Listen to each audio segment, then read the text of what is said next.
So that is recording now. And we will share this recording with everybody who's here, and also share the recording with those who weren't able to make it as well. So whether it's rising inequality, or whether it's an aging population, or the effects of climate change, or indeed the impact of, and we haven't got it on this, oh, we have got it on this slide, Beth has updated the slide, or it's the impact of something like COVID-19, you know, the social change sector is very broad, and everybody in the UK is in one way impacted by some of the social issues that are challenging the country. And actually the impact that COVID-19 has had on the sector as a whole has been ultimately to really exacerbate and draw attention to some of these issues even more intently. And particularly thinking about things like domestic violence during a lockdown period, or some of the impact that the economic circumstances have had on situations like housing and community welfare and well-being. And on top of that, what this leads to is less funding and more to do, which ultimately means that organisations have to work with less to do more. And ultimately what that means is that, and what we fundamentally believe is that talent is that fundamental source of social change. It's where social change comes from the people that are involved within that work. As a result, organisations within this sector, as ever, continue to need that talent now more than ever. And we want to be able to support a sector that is thriving through some of the amazing talent that we can gain from, mainly from the university sector, but as we'll talk about in a moment, even beyond that.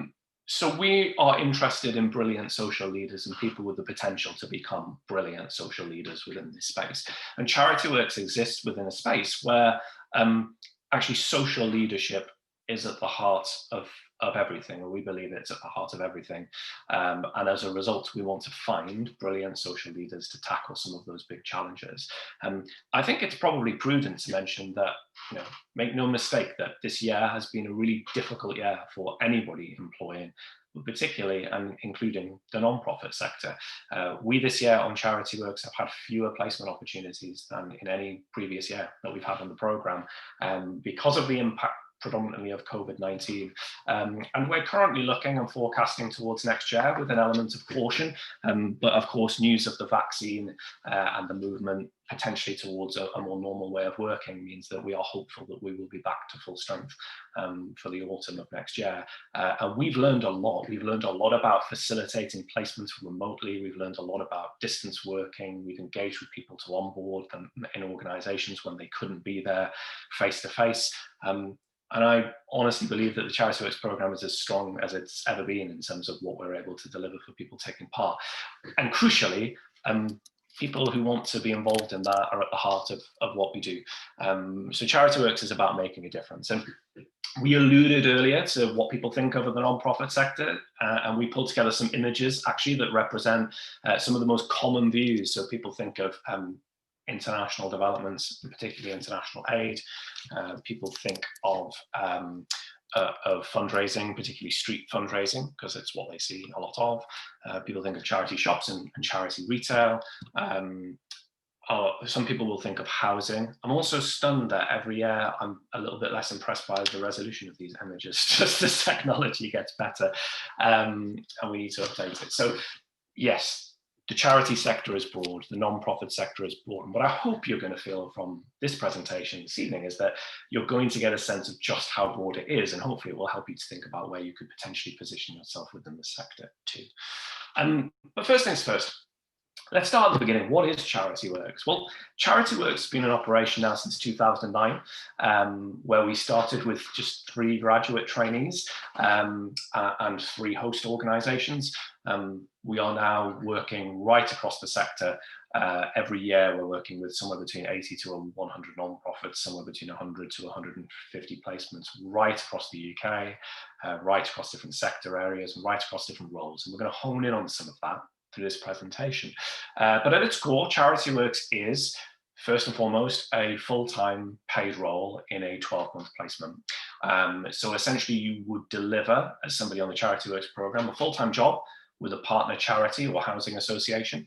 And whilst you're taking part in that job, that real role, so they are real vacancies, these aren't supernumerary positions within the sector, they are real and therefore an opportunity for you to create some real impact.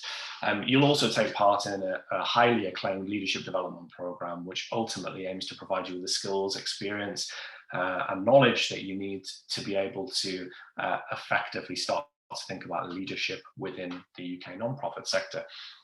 Over that 12 months, not only are you kind of developing your skill set on the job through experiential learning and role, but you are also gaining an understanding of, firstly, where your role fits within an organization, but where your organization fits within the broader cause area in which you're working, but also across your peer network. You're really starting to think about how you are connected across this national network of, over 1,000 alumni and 100 to 150 graduates and 80 to 100 organizations across 60 or 70 different cause areas.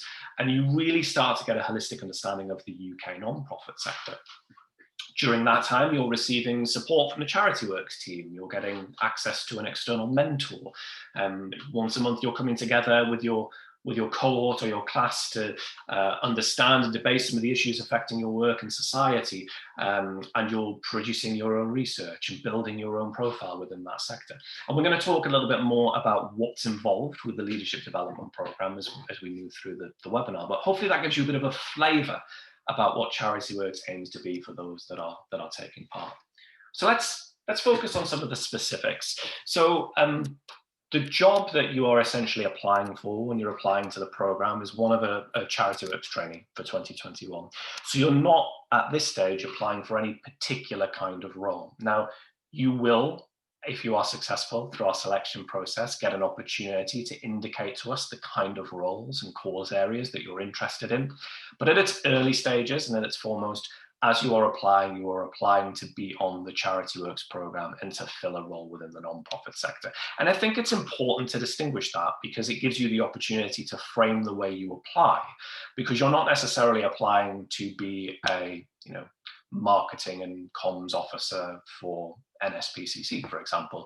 You're applying to Charityworks, and even though you might be interested in an area like marketing and comms or like research, and you might be interested in housing or working in a charity that affects and impacts young people, at this stage in the process, you're really thinking about applying to a broad-based graduate program that impacts the nonprofit sector.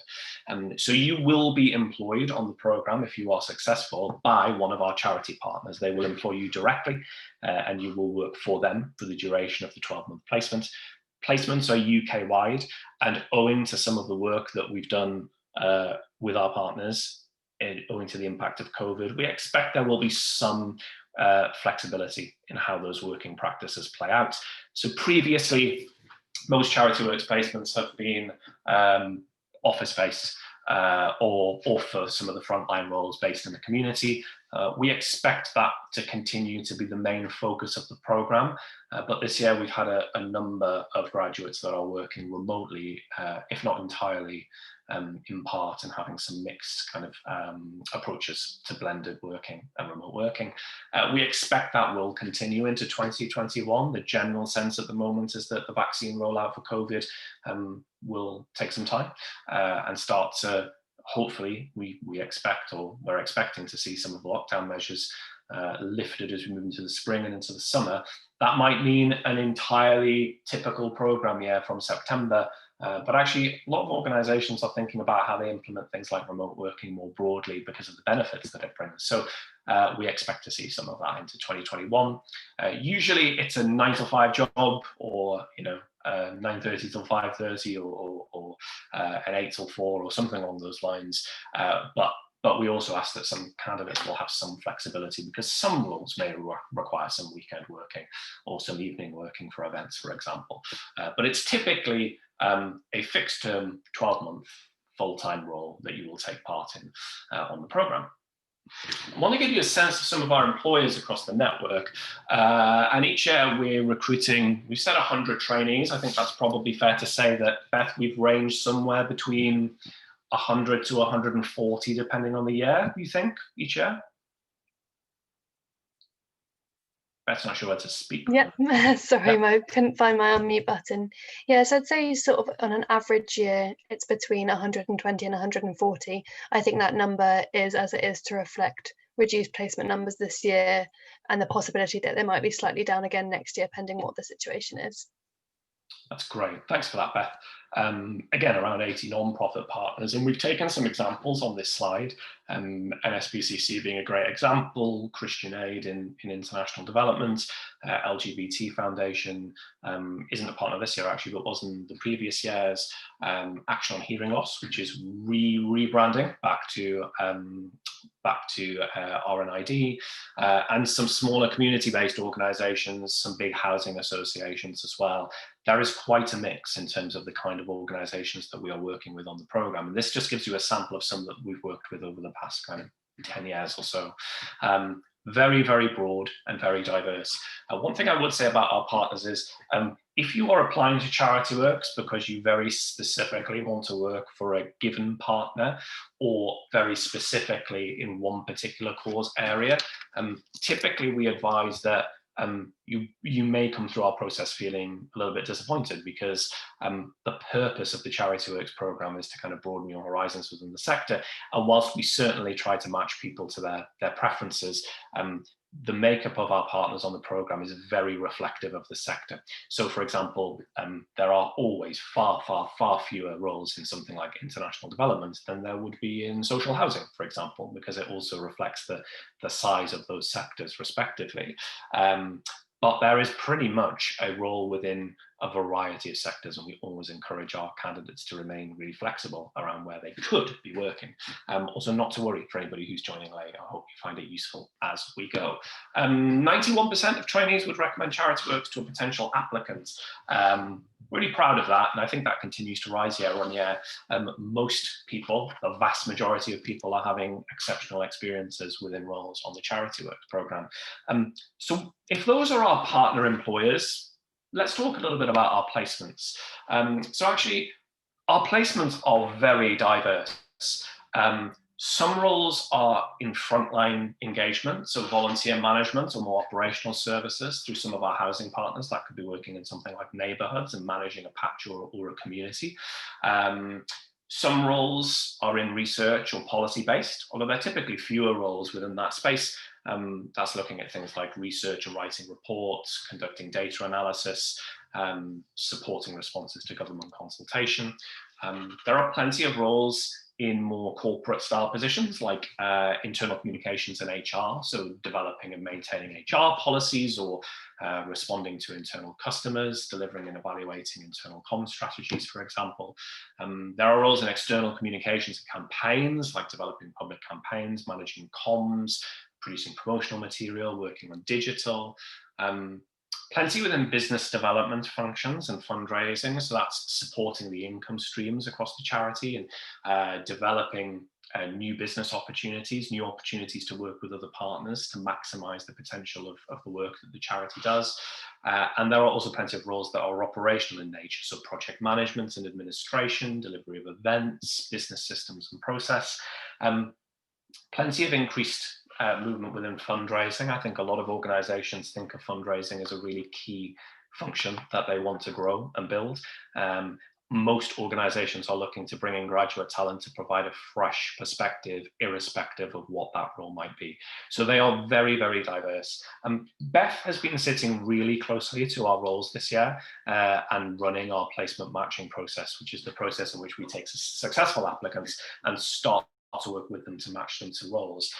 Beth, I'd love to hear your thoughts actually on the kind of roles that have been available through the programme this year, where you're seeing kind of areas where there's been an increase and maybe a decrease, and just to get a sense of the breadth of the roles. I think that'd be really helpful. Sure. So I think, as expected, we've seen perhaps an increase in the number of fundraising and business development roles coming through the programme, obviously because it's really essential for organisations right now to raise money and ensure their financial stability in the face of COVID. So we've seen a lot of fundraising roles, and that could be in areas such as corporate fundraising, it could be individual giving, it could be trusts and foundations, fundraising. So it's quite a multifaceted area, but it has been quite popular this year in terms of what we're being offered. I think we've also seen quite a lot of marketing and comms roles, and they tend to tie into fundraising, and that they tell the story of an organisation's work and help present it to potential funders or donors. So I'd say those are probably the two key areas. We have seen roles across all the areas that you've discussed today. There's possibly been fewer in policy and research. And I think that's because organisations are often focusing on providing immediate support to their beneficiaries rather than maybe slightly more longer term stuff. I think that's really helpful, Beth. Thanks for clarifying. That's super helpful. And hopefully that gives you a sense of the breadth, but also the kind of positions that have been available in the kind of the more recent 12 months on the programme. I also want to talk really intently for a moment about IT and finance placements, because this is where Charityworks has always been relatively dominated by people with arts, maybe natural science qualifications, but predominantly Bachelor of Arts qualifications, and we always have more roles in IT and finance functions than we have graduates for. Now, a number of these roles actually aren't specifically for people from an IT or finance background, but they are for people that are interested in developing a career within that space, even if they don't have a tremendous amount of experience or haven't studied at a degree level. There are and have been some really interesting roles in technical areas on Charityworks over the years. So whether it's management of company-wide IT systems, or we've had some coding and app design work, and app development, which has been really interesting for some charities. Could be financial management or junior accountancy, or investment and portfolio management. We're often finding that charities are also willing to, in addition to the Charityworks graduate programme, support some graduates in these roles through professional qualification development. So sometimes it can be a really interesting way to impact on a charity, but also develop as a professional career. So we make special consideration for any candidates whose degree qualification is in IT or finance, because you are in high demand.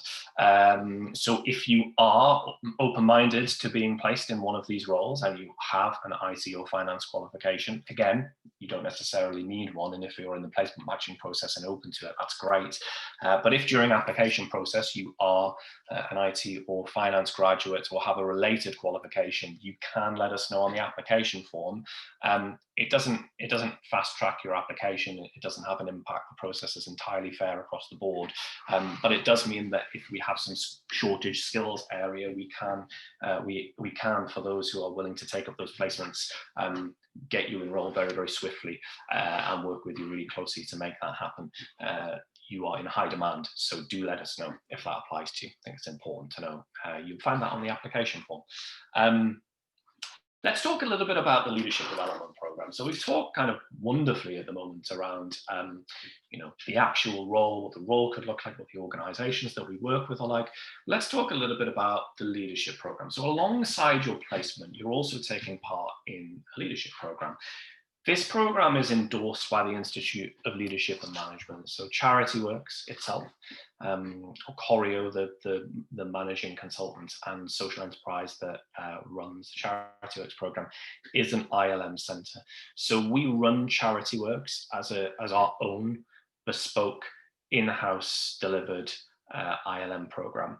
For clarity, Charityworks is not an accredited qualification by the ILM. It used to be. It used to sit at one of the ILM levels, but what we typically found with partners was that meant that graduates were spending a little bit too much time out of the office, and also having to jump through a number of hoops that weren't really conducive to the kind of learning experience that we were trying to deliver on Charityworks. So there was a lot of quite rote and prescriptive learning to achieve the leadership and management qualification. So we've worked with the ILM so that we are developing our own program, and that is endorsed by the Institute of Leadership and Management, and now fastly becoming really recognised as kind of mark of excellence within the sector. And the whole purpose of which is for you to be able to perform better in role within the context in which you're working, but also to be thinking about how you can develop as a future leader within the space. And I'm going to talk to you a little bit about what this looks like in practice. So one really important element of the Charityworks leadership program is your impact research or inquiry project. So this is a piece of work that you will do within your program, a piece of independent research, but this shouldn't be treated as academic research. This isn't conducting a research or analysis. simply because it's, you have to do it as part of a program or because it's part of your personal development. They should be a piece of work that has a tangible impact on the organization in which you're working. So it's often, it often comes about with a pro forma stage where you're working really closely with your line manager to think about just what research work you could be doing that could leave a really strong impact and mark within that organization. I use the same example every year, so I have to stop using the same example because we have 50, 60, 70 amazing projects coming through this every year, some of which we've showcased at networking events, some of which are highly confidential to the organization in which they're working. The example I always pull is one of our graduate trainees who did their impact research and their placement for the National Housing Federation on the impact of Brexit in the housing sector, and how that became a kind of lead policy kind of document that's been delivered at all sorts of different events. It's a real opportunity for you to kind of create your impact, but also build your profile. So it's a really important part of the program, very exciting piece of the program. Peer coaching is super important. Peer coaching is a technique where, and this isn't just about peer befriending, right? This isn't just about matching you up with somebody on the program so that you can have a nice chat with one another, although there's loads of value in that in itself. Peer coaching is an opportunity for you to help one another develop your coaching practice so that you're able to unlock some of the challenges and solutions to challenges and problems that you already have yourself, without necessarily having to manage those up. So that's about finding solutions and helping one another to find solutions to some of the challenges that you're facing within your working environment, and having another graduate on the program be a peer to help support you do that, and you do that for them, and it helps you to develop your coaching practice. So there's some real value in the peer coaching too. Mentoring, most people know what we mean when we say mentoring. It's absolutely invaluable. With a mentor, you'll be able to meet with them up to 6 times across the year. They are usually somebody that isn't employed by your host organization. They're provided by Charityworks, or if you have a mentor suggestion in mind, you're also welcome to approach somebody yourself. Your mentor will often be a senior leader within the sector, somebody with plenty of experience in an area in which you're interested, potentially a professional coach. And this person will help to develop you, thinking about your long-term career aspirations in particular. So this is less about the day job and more about them supporting you to be able to grow as a professional within the space. Mentoring is highly valued. I think it comes out as possibly the thing that people are most looking forward to on the program. And then they realize the wealth of things happening on the program. I think it's one really important component of a great suite of interventions. The other of which is your learning sessions. So actually, we deliver a number of learning sessions. I'm going to think there's 7 off the top of my head this year, Beth. I think that sounds right. But yeah, I mean, Beth and I both work in development, so we're less kind of closely aligned to the program, yeah, but I think there are 7. And essentially, there are opportunities for you to come together in a cohort, group, or class size of around about 20 to 25 graduates who will be working, probably some at your organization if there are other graduate trainees there, but also working across other organizations within the sector. These are running entirely virtually this year. They didn't in previous years, and we're not quite sure how that's going to pan out by the time placements start from late summer and early autumn on Charityworks for 2021. I imagine there will be a bit of a blended mix. We've really seen a lot of value in people being able to access sessions and content remotely. We've invested in a learning hub, an online digital space for people to be able to share content with each other and take part in learning sessions. And what I think that means in reality is that we'll have some form of blended approach to this, but it's an opportunity for you to develop your skill set. So these are taught facilitated sessions, covering all sorts of things. And generally this year, those have been broken down into 3 themes. Those themes have been leading self, so thinking about how you manage yourself, your resources, your time.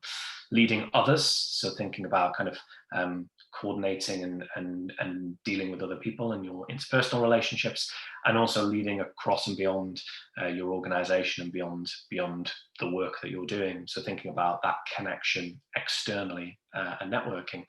They're also highly contextualized to the non-profit sector. There's plenty on there about creating theories of change as much as there is about things to do with management. So it's a very contextualized offer for the sector. There are also national conferences. And those national conferences, I think they're typically 4 or 5, including induction. That's when we bring everybody together. That's when we bring, and I think actually there's a national conference tomorrow, Beth, off the top of my head, for this year's cohort. We bring everybody together from every cohort on Charityworks, and we run a major session, bringing in key speakers to contribute to that. They take part across the year too. And also we run a number of other interventions as part of that leadership program. So there's support with your personal development plan. And there's also a diagnostic process. And that diagnostic process is about bringing together the feedback that you have received from your manager, from your mentor, and from your peers to inform your understanding of your own strengths from a developmental perspective, and then thinking about how you progress through that, both through and beyond your placement. Those 360 diagnostic processes are absolutely invaluable.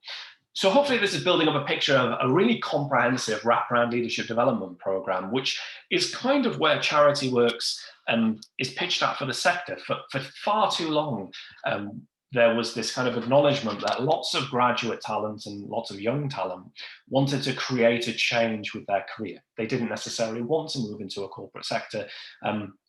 They wanted to do something that felt meaningful and impactful on some of the biggest social issues and challenges that we face. And yet, for too long, the challenge has been that you can get a job in a charity, you can go to somewhere like Charity Job, you can apply for a charity, a role within the non-profit sector.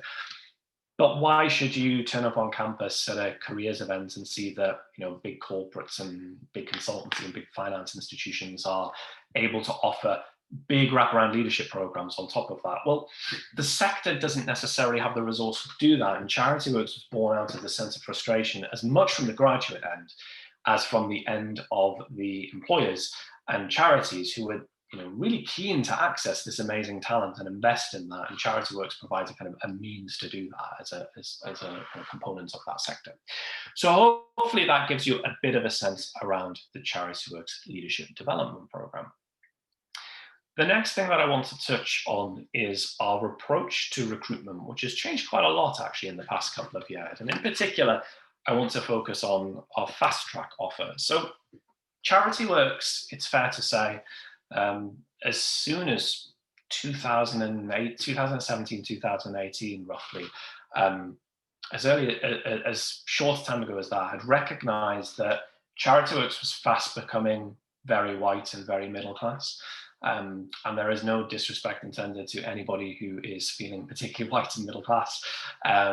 But what essentially that meant is that the program wasn't necessarily representing not just the makeup of the non-profit sector, although maybe it was representing a little bit too much the makeup of the non-profit sector, but certainly wasn't representing the communities that a lot of our charity partners are trying to make an impact on. And this isn't about chasing diversity for diversity's sake. This is about how do we power up a sector with people who have lived experience of some of the issues that beneficiaries are facing. And I think you can talk about diversity in a way that can feel really tokenistic and done for the sake of targets and figures. And actually what we really wanted to do was to make a cohort as diverse as possible so that we were able to create and better support create an impact and better support the beneficiaries that were dependent on the charities in which we were working. And we still feel really restless about that today. So we made a number of changes to our recruitment and selection process. Many of you who started to apply already will have been maybe taken aback by the fact that there are no psychometric tests. And actually that was born out of the fact that no matter how much we worked with our psychometric testing partner, we recognized that those tests were inherently biased against people from a Black, Asian, and minority ethnic background, particularly some cultural backgrounds. The situational judgment tests felt really challenging for some people to take part in because the concepts of the situations that were being written were written from a very specific angle. And so we got rid of them. And as a result of that, we can now promise everybody that if you submit an application to Charityworks, your application won't first go through a first pass filter. Every application for Charityworks will be marked, and it will be marked twice. It will be marked by 2 people to mitigate against as much unconscious bias as possible. And we receive a lot of applications to this program, and it means investing a lot in that resource, but it is so important that talent is able to come through this process, that the best and right people are able to come through this process. We made a lot of changes to our recruitment and selection process. We have diversified our assessor pool.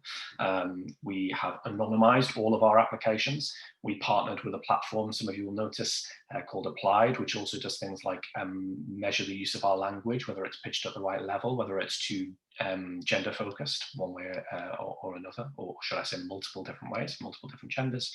And also thinking about how we market the program and who we're working with to market the program. So it shouldn't matter actually which university you went to. If you are a university graduate or somebody who will be graduating soon, Russell Group, Oxbridge, non-Russell Group, ex-Polytechnic, we remove all of that.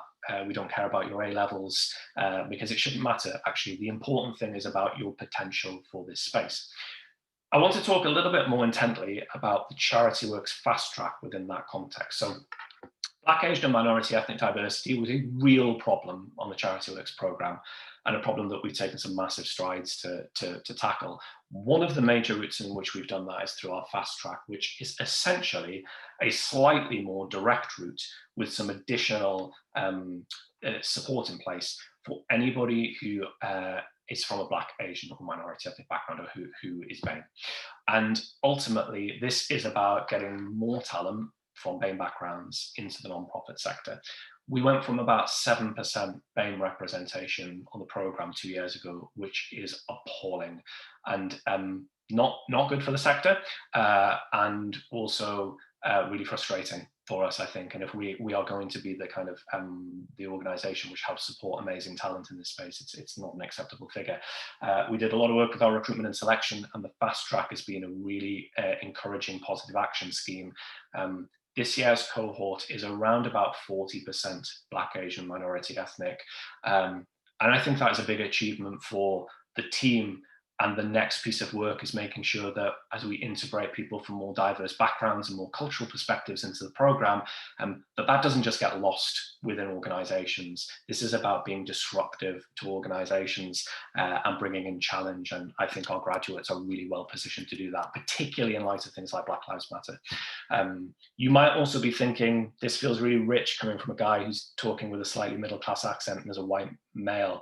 And that is entirely fair as a challenge. Our team is really diverse. I think we speak from this agenda as a team, but also I have a kind of a bee in my bonnet around social mobility as somebody speaking from a kind of a typically more working class background with some experience of social housing and other bits and pieces thrown into there. So there is a lot that goes into our diversity makeup within the programme. So let me talk about what fast track means in reality really quickly. So it's an opportunity for people to gain, anybody who is BAME, to come through developmental experience as well as taking part in an assessment process which is slightly more partitioned. So the way it works is that whether you come through the fast track or whether you come through the standard route, everybody will experience the same competency assessment, and that's to ensure that the programme does not stray into positive discrimination, because that is not legal. But the scheme is a positive action scheme, and it works in two ways. Ultimately, it enables people who are BAME to go through a slightly shorter application form, where we've noticed that there has been a drop-off in broader ethnic representation, for us to pick up some of that assessment in a more face-to-face environment later on. And also, this slide is slightly dated because our work shadowing opportunity never really came to fruition in a way that we felt was beneficial for people. The most important thing to recognise on the fast track at the moment is ultimately that you will take part in a shorter application form. You do not need to apply for Charityworks and the fast track. The fast track is just another route into the Charityworks programme. So if you are BAME and are on board with the idea of a positive action scheme, apply for the fast track is the advice.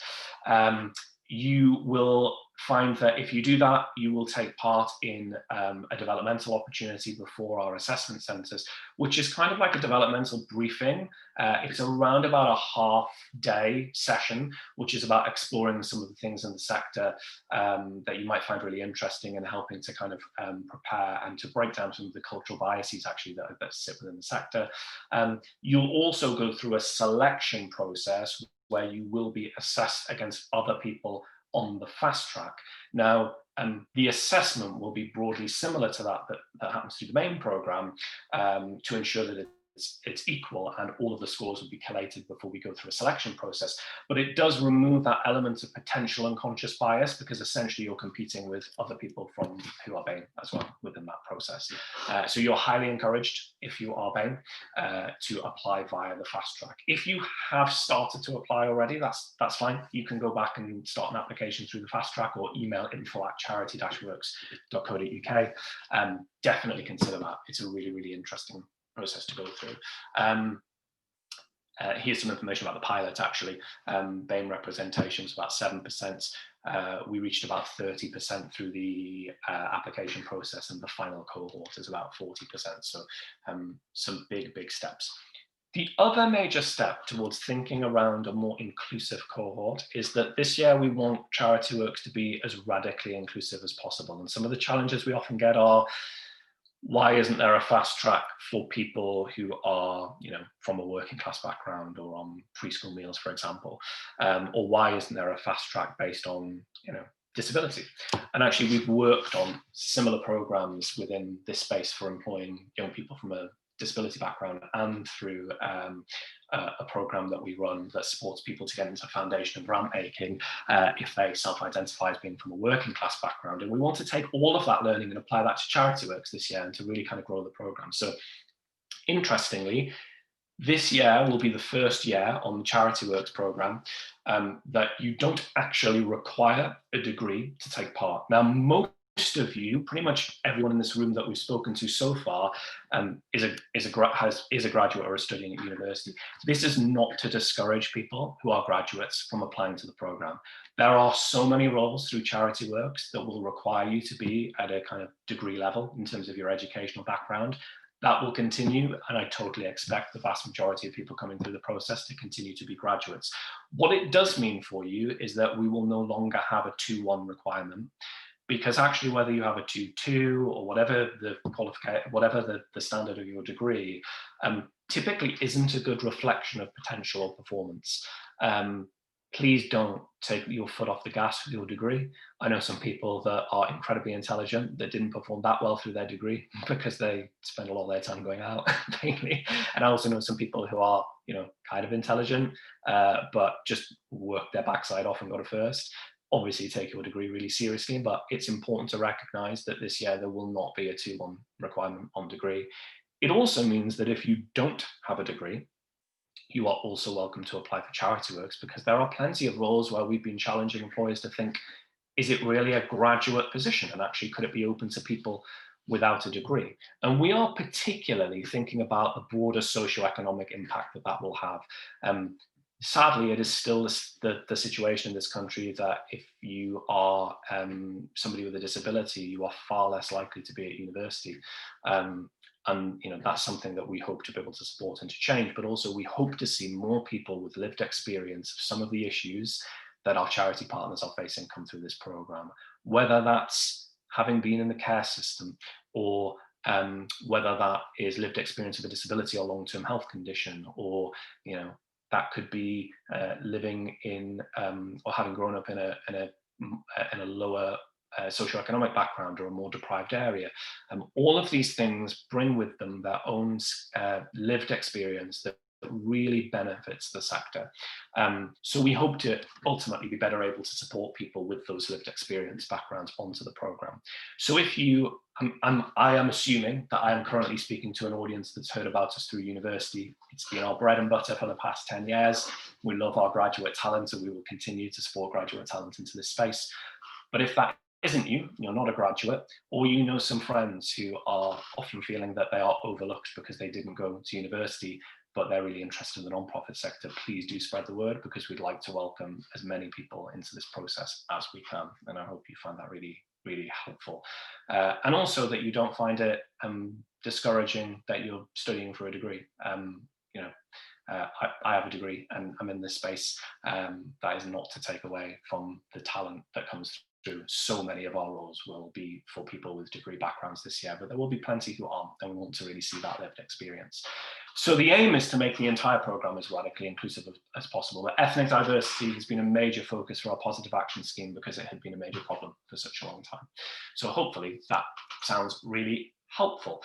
Well, what are we looking for if you're an applicant to Charityworks? That's probably what you're asking. Well, we do need to see that you are committed to creating social change. And what better way to do that than through demonstrating that through a piece of experience? But that could be anything. That could be voluntary work. And again, the assessment is competency based. So we are not making a distinction between whether or not you have had, you know, you've been able to take a year out and go abroad to gain that voluntary experience, or whether or not, you know, you give up every other Sunday afternoon at a community centre, for example. It really doesn't matter what the experience is. It's about what you've gained from it, your ability to demonstrate that you are really committed to social change. So that could be, you know, you care for a relative, or you've worked for, or you've volunteered at a society at university. And if you're not in your final year, or even if you are in your final year and you're thinking, I'm not sure how I demonstrate that, there are plenty of ways that you can get involved with the voluntary sector. And you don't have to have done it for a long period of time. We just want to see that you're really committed to it, that you're really passionate about it. We're also going to be assessing you against a broad competency framework. So these are some of the things that our partners are looking for. We're looking at things like, are you focused on beneficiaries? Do you have a good customer focus? Are you able to communicate with impact? Can you build positive relationships? Can you be resilient when times get really challenging? My guess is you've got some great examples as students currently studying in the current environment. Be results driven. We want to see people that are really innovative and entrepreneurial and absolutely committed to their personal development within this space. So that's really important. And you'll get an opportunity to demonstrate these through our assessment process. You'll also get an opportunity in particular within the application form. I've talked a little bit about what that radically inclusive recruitment agenda means. And I've talked through some of these points, but let's highlight them. I think they're really important. So there are no psychometric tests through the Charityworks selection process. We've touched on that. Every application will be read and marked. So you are guaranteed that a marker will sit down, or two markers will sit down with your application and your responses, and we'll read them intently and mark them across a broad-based scoring system that we use for everybody. All applications will be anonymized, as I said. We score fairly inconsistently across questions, and part of the reason that we do this is we typically don't take an application and read an application. We take a whole bunch of responses to questions, and the reason that we do that is that it helps to prevent the brain from essentially building up an unconscious bias about a person through their experiences, and helps us instead to think really objectively about the individual themselves, about the response to the question themselves. Diverse marker pool, absolutely. And the one thing I haven't touched on actually is reasonable adjustments. So as an organisation that's worked with on the Charityworks programme, we've also worked on a programme called Change 100 with Learner Cheshire Disability. We incubated that programme with Learner Cheshire Disability for the first 5 years. And learned a lot about disability and reasonable adjustments. If you require any reasonable adjustments, do get in touch with us with regards to your application, and indeed at any point during the process. You do not have to disclose a disability or health condition. There is no requirement to do so. That's part of your rights within law. But should you choose to disclose, and in part or in full, in the interest of telling us which adjustments would be beneficial to you, do feel free to do that, and let us know. Nobody is here to catch anybody out on reasonable adjustments. We want to make sure that the process is accessible to everybody as can be. Before we start to just touch for a couple of minutes, in fact, I think actually we'll step into the Q&A in a moment. Beth, we covered a lot there on our kind of approach to radical inclusivity, and I'm also conscious that you spent more time with the slides than I did. So I just wondered if you wanted to add anything and feed into the story of Charityworks this year and what that's meant for us. I'll be entirely honest, I've been focusing so much on the Q&A, I'm not sure what I'd say that wouldn't be repeating you. But thanks for the offer. And if anything comes to mind, I'll let you know. But yeah, I've had my head down in the Q&A.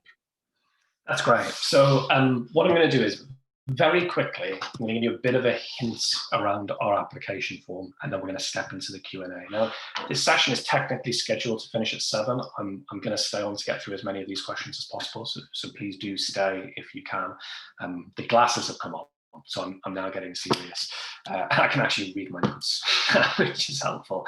The first thing to do on the application form, make sure you answer the question. It sounds like the worst advice. Like, of course you're going to answer the question, but so many people don't. They will frame their response in line with what they think we're looking for, but actually you need to answer the question and all parts of it, because we have a framework which scores your responses to what we're specifically asking you. So do make sure that you answer the question. You can only be marked against the criteria if you actually address the question that's being asked. So if we ask you why you want to apply for Charityworks, like, tell us that. You don't, that normally, we often see people go into a very, very long paragraph around a specific piece of experience to kind of, you know, talk themselves up. But actually we're asking the question, why do you want to take part? And they don't answer it. And as a result, we can't mark it. So really, really important.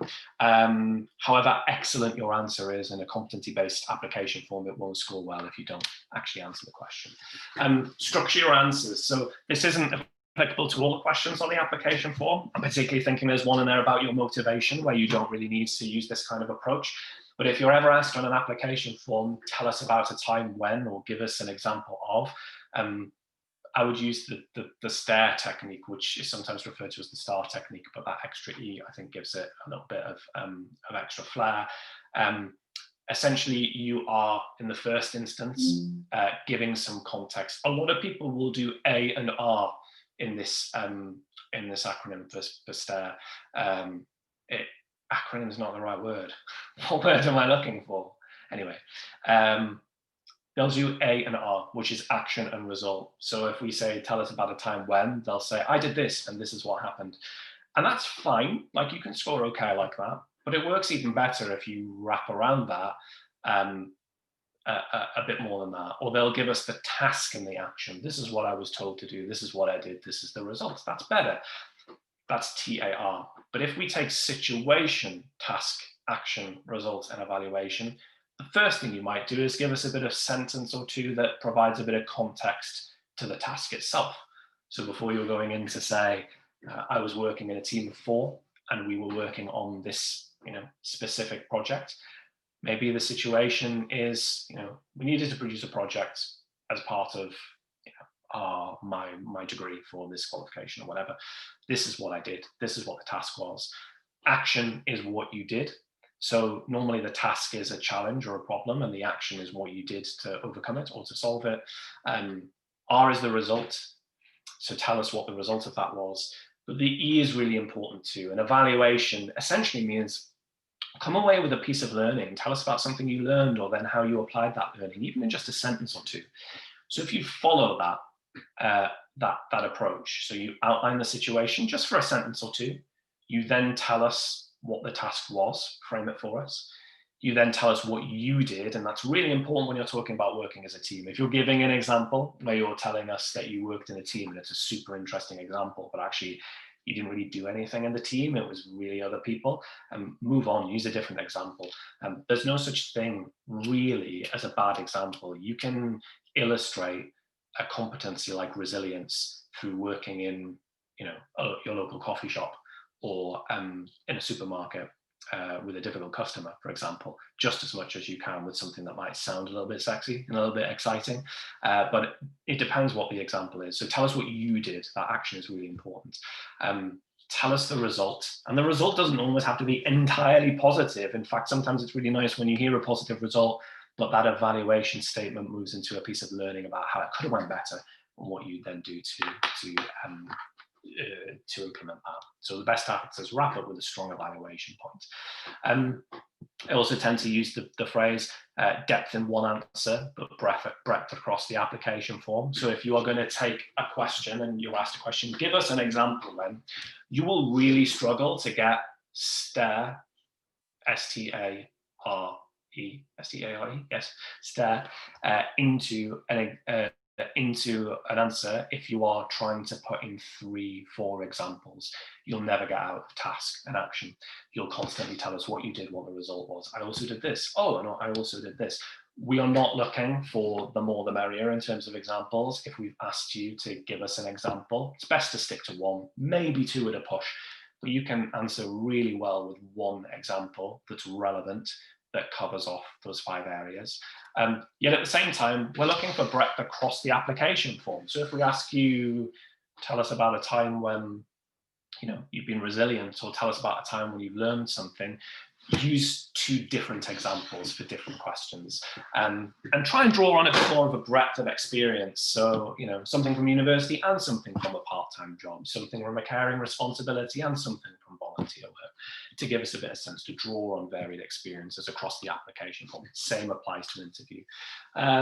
If you're answering a question on motivation, why us? Think really carefully about what in particular about Charityworks interests you. What is it about Charityworks in particular?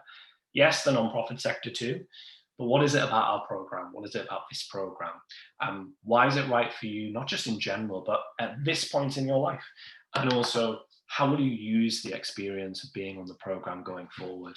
We want to develop exceptional people to move into this sector and to create real change. How are you going to take advantage of that through this process? Also, write with confidence about your experience. I think that's super important. I think you can really easily feel like you're selling your experience short. I remember I worked part-time and full-time actually before I started my degree in a supermarket, and I remember never really wanting to draw on that experience. I was more interested in the other experience and other things that I'd done. But actually, there was a real opportunity to draw on customer engagement work and managing problems through that. So don't be afraid to do that, and use up the word count. If you fall short of the word count, you probably missed something out. And if you've went too far over, you probably focused on one area too much. Use fewer examples to guarantee the depth in your answers we've touched. And definitely, there are careers advisors in this text chat box. Make yourself known if you're a careers advisor, and maybe just say hello. Ask your careers team at university. They want to help you. Like, nobody in your careers team wants you to do this on your own. Many are really happy if you book an appointment with them, come in with an application and say, what do you think of my application? Like, how can I improve that? I've never met a careers advisor who didn't want to support a student to land a role. As much because they're incredibly wonderful, supportive people, as well as it's probably really useful for the employment statistics of the university, but that's not why they're in it, right? They're doing it because they want to develop you and feel really passionate about your development. I'm thrilled with our careers partners and the work that they do. Share it with your colleagues or your peers, or get an input from your careers team. Definitely feel like you can do that. Before we move on to next steps, which is ultimately, now you know everything you need to know, go out there and fill in an application if you're interested in working in the non-profit sector through Charityworks. The fast track closes a little bit sooner to give us a bit of a handle on getting those applications through. So if you are applying for the fast track, again, I strongly urge you, if you are Black, Asian and minority ethnic, to apply for the fast track program. And that fast track route, that will close at 1 p.m. on the 20th of January. So get your application into that directly. If you miss out, or if somebody hears about the program later, you are welcome to apply through the main route as everybody else, but it's a real opportunity, so please do that. Complete your application for the main program no later than 1 p.m. the 24th of February. And what I'd love to say is make sure you do that well before 1 p.m. the 24th of February. Beth, how many years have we had applications come through at 1 minute to 1, or maybe people email us at 2 minutes past 1 saying, I'm really struggling to get my application in because the system's busy? How often does that happen, Beth? Every year. Every year. So yeah, I'd encourage you to submit not at the total last minute. Yeah, and if you get a bit of time over the Christmas break and you want to look at it, or you want to come back to it in the new year, that's absolutely fine. But we will be a little bit perplexed if somebody submits it at 1:05 and says, it's not my fault, there were technical issues at 5 to 1. We're usually thinking like, you've had like 3-4 months to do this. So please do it earlier if you can. If you're waiting to write about a piece of experience, that's also okay. Like take your time with it, make sure you're happy with it, but do complete it. And there's some socials to follow us on. I'm conscious that we have run out of time, and I'm be surprised if we don't have a bit of a buzzing Q&A. We've lost about 20 people through the session. If people are willing and wanting to remain, we'd really like to address some of the questions. And actually Beth is going to be not just pulling them out, but answering them at least for a little while, so I can catch my breath. Beth, so I'm going to hand over to you to take a lead on some of that and just encourage people, if you haven't wrote anything in the Q&A, please do. Sure. So I'm going to try get through as many as we can. If we aren't able to get to everyone today, you can always follow up by sending your question to info@charityworks.co.uk, which is the email address that's on our website, and we can answer you there. So I have a question. Is your application reviewed as a whole at any point? Each question is reviewed independently at the first stage of applying, but do you look at them as a whole at any point further down the line? The short answer is no. The marks given to your application by the 2 markers who look at it initially will determine whether you proceed to assessment centre, and will be combined with your assessment centre scores to determine whether you proceed to the matching stage, but no one will retrospectively go and look at your application to inform that decision. Someone perhaps could go look at it if you wanted us to, but it won't be part of the process. So I hope that answers that one. On the application form, it says no closing date. Is this a mistake? Will it definitely close in February? That is a mistake. It will definitely close on the 24th of February for the main programme and 20th of January for the fast track. I will amend that tomorrow. If a candidate is successful in gaining a place on the programme, but they're not able to complete the placement, is there a financial penalty imposed on them? No, we do have people leave the programme for various reasons, sometimes because they're not happy in their placement and sometimes for personal reasons. There is no financial penalty. What is the likelihood that assessment days will fall on days that undergrad students have final year exams? What can be done to get around this? I think it's possible because we usually run our assessment days in May and June, and I know universities do sometimes have exams in that time period. The way we sort of get around it is we release a whole range of assessment dates and we ask people to book on to the assessment centre that suits them. So you'll have the option of probably about usually 13 or 14 days to pick from. So it should be from that you can find a day that doesn't clash with one of your assessments, and it's first come, first served. So if you get in there nice and early, you should be able to get a date that suits you. Does childcare come under caring responsibilities, or would it mainly refer to adult social care? No, childcare would count as a caring responsibility. That is fine. Are any stages of the recruitment process timed? Yes, so at the assessment centre, you will have to complete exercises within a specific time, so whether that's group exercises or an interview. There can be adjustments made for people with disabilities or learning difficulties. So please let us know if that is you and you would like for adjustments to be put in place. Also this year we did our written exercises and candidates had to return their response within 48 hours. Again, there can be extensions to that, so it's just a matter of letting us know. Another question, how should you structure motivation as opposed to competency-based questions? I think there isn't as clear a structure for motivation questions as there is competency. There's not sort of an equivalent of the STAR or STAIR framework. I think, as Craig mentioned earlier, particularly in the context of this application, you want to think about why charity works and not just any other job. So what aspects of charity works in particular appeal to you? And you also want to think about why at this point in your life. So what have you done thus far that's brought you to this point, and where do you see the programme taking you once it's complete? What is the likelihood of being placed at the beginning of August, September rather than December? For example, if you're hoping to do a master's the following year. I'd say more people are placed near the start of the matching process, which begins usually in August and will run through until the end of the year, provided next year runs on the same timelines as this year. So more people tend to be matched in the earlier stages. I couldn't really put a number on it, but obviously also if you let us know that you wanted to do a master's, we could bear that in mind when matching you and speaking with the employer. Is there anywhere we can see the core competencies central to Charityworks? Yes, there is. They are on our website. So check out the website. The competencies are really important because they determine what our assessment criteria are. They're all listed on there, and they have a little paragraph below sort of explaining in detail what we mean by them. So that's a really useful resource for you. I'm just going to see. Do you get offered a position on the assessment day? No, we'll contact people in July after the assessment to let them know whether they're through to the matching stage. That means it's highly likely we'll find you a placement, but there isn't a job guarantee at that point. When do the dates for the assessment days come out?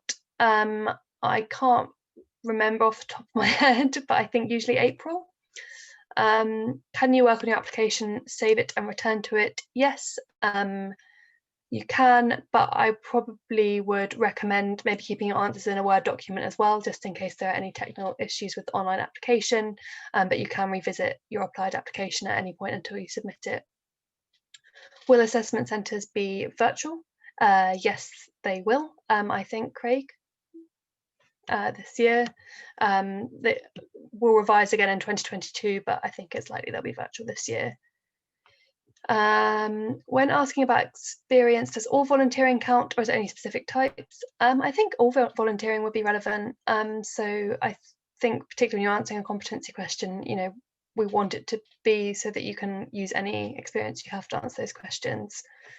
What criteria are the written answers marked against?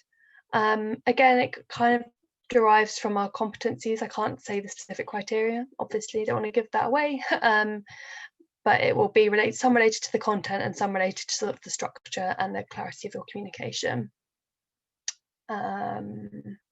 Just trying to see if there's anything I missed. If you have IT skills but not an IT degree, would that be considered as part of the IT fast track? Yes, it would. What would you say are some common misconceptions about the programme and more generally the non-profit sector? Oh, that's a bit more of a substantial one. I think maybe a misconception about the programme is, well, not necessarily a misconception, but when people maybe think they're going to get something out of it that they aren't, is when people come in with a really specific idea about the course area or the role they want to work in. And obviously it's normal that some course areas or roles are going to appeal to you more, or they better suit your skill set. I think if people have such a specific and limited idea of what they want to do, they can be disappointed when they don't get that, because there is a risk of that through the programme, because obviously we're working with a finite number of placements and a lot of people who are kind of after similar things. So I think if people see it as a route to getting something that they have their heart set on, a policy role in an international development charity, they might be disappointed. It is very much about being open-minded and seeing what experience you can gain through the programme. I think about the sector, I don't really know. I don't know if Craig has any insight into this. I think sometimes people can assume that the sector isn't as dynamic as the private sector because there isn't a profit incentive. I would say that's not the case. I think there's some really interesting, innovative things going on in the sector, and people are very results oriented despite working in a charity context. Craig, do you have anything you want to add to that? No, just to put that into some context, Beth and I probably spend like half of our working week talking to charity hiring managers, charity chief executives, and there's a real privilege that comes with being able to listen to what organizations are doing to be able to benefit their communities or beneficiaries. And I think the non-profit sector has probably typically been seen as, maybe a little bit less prestigious. I certainly agree with what Beth said about the corporate sector. Maybe it being a little bit kind of a stifly place for development because there are fewer kind of clear routes through development. But I think when you peel all that away, what you find within the sector is that you are taking part in similar functions. You can develop as a professional in this sector, like you can in the corporate sector. You know, you can be an HR professional with a CIPD qualification, or, you know, you can be a leader in marketing and comms, or a key thinker in, you know, a particular area in which is your expertise, or researcher. You can do all of that within this sector like you can in any other sector. The major difference is that clearly you're doing it ultimately for social purpose. You might find that comparably at higher levels, the pay is a little bit less in the non-profit sector, but not always the case, because there are some areas that are in demand. And I actually think that if you can cut your teeth in the non-profit sector with limited resources, a lot of a high demand, particularly in the current climate, you can do it anywhere. So there's a bit of a natural thought that you go into the non-profit sector after you've been in the corporate sector. You really don't have to do that at all. Hopefully that helps, Pat. Yeah, thanks so much. I'm going to try and whiz through a few more of these. So what is the average salary? So for the 2020 programme year, the salary is £18,800 if you're outside of London, and £21,600 in London. And that's kept in line with the living wage. So there might be a slight increase next year, but it'll probably be in that ballpark. The programme is UK-wide, but I was wondering if there are many opportunities in Scotland. There are usually some, but not loads. We do promote the programme quite extensively to Scottish charities, but we don't always get a huge uptake. We have had people based in Glasgow, Edinburgh and Dundee before, and one very unique placement on the Isle of Mull. But I would say there's not usually loads of placements in Scotland. There are some. Is there a time limit after graduating to apply for the programme? Can you be a graduate who has had a role in the sector already? There is no time limit. No, you could have had a role in the sector already. Some people use the programme to either sort of change career, or because they're in the sector but they want some additional development. The only thing I would note is that the majority of roles available through the programme are entry level. So maybe if you've had managerial experience, you might find it a little bit of a step down. But otherwise, yeah, no, very welcome to apply at any point after having graduated, or don't even need to have graduated anymore. Do people typically find work within the non-profit sector after completion of the programme? So the last time we gathered data on this, I think was a few years ago now, Craig. But yeah, the vast majority of people who were on the programme, I think it was over 95%, stayed in the non-profit sector. So quite a lot of people stay with their host organisations once the placement's complete and move into permanent roles. Other people kind of move on to other roles or other course areas in the non-profit sector, depending on their interest and the experience they've had that year.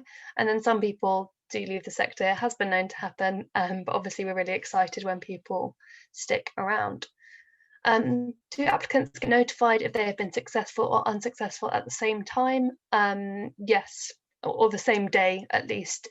It wouldn't be precisely the same time, but yeah, you'd know on the same day. I think I've covered. Do you ever get off to position assessment day? The answer is no. Just scrolling down to see if anything else has come through. I don't think there's anything else in the Q&A. I'll just jump on the chat. I didn't do the application process because I wasn't on Charityworks. I just work here. There are some people within the Charityworks team who have done Charityworks, and they kind of operate in different roles across Choreo and Charityworks, but I was not one of them, and neither was Craig, so unfortunately we can't speak to that just yet.